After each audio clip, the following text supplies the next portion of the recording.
Dad, he always did have a certain cool about him. He was an extremely funny chap, I thought, although most people didn't agree. At the time, his actions never seemed strange to me, but looking back, I guess he really was quite odd. In this era, Father was fond of wearing old wedding dresses around the house when he was relaxing, mostly at the weekend, really. He used to like to shit in the river as well, and ate blue tack like no fucker's business. To say he was active would be an understatement, as the man was extremely energetic at times, always punching the walls, biting the furniture, and running relentlessly through the streets while foaming at the mouth. He loved exercise, you see, and liked using neighbours' fences as hurdles. But at times he could also be the most intensely private of men, often spending days alone in the attic, or as he called it, salvation. God knows what he meant by that, but I always found his way with words refreshing and highly amusing all the same. I remember my feelings towards my dad were very strong. Amazed I was by his whole manner. He wasn't really like anybody else I met.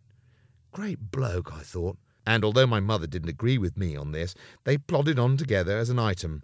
They had these little names for each other.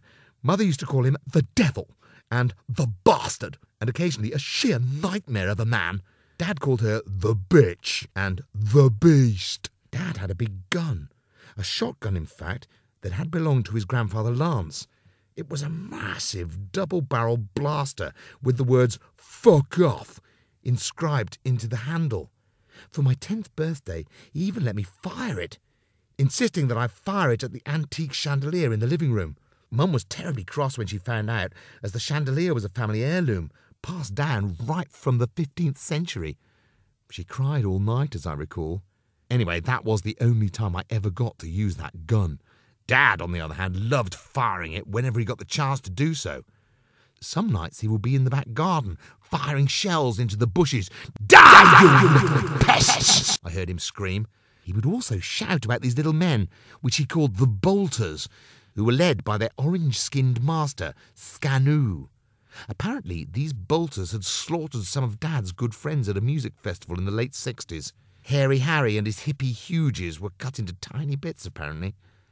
Dad despised them, and he grew increasingly frustrated over time that he could never catch these pesky creeps. I never actually spotted these creatures, but Dad's haunting screams of horror were enough to convince me of their existence at the time. Now, of course, my judgment would require more evidence.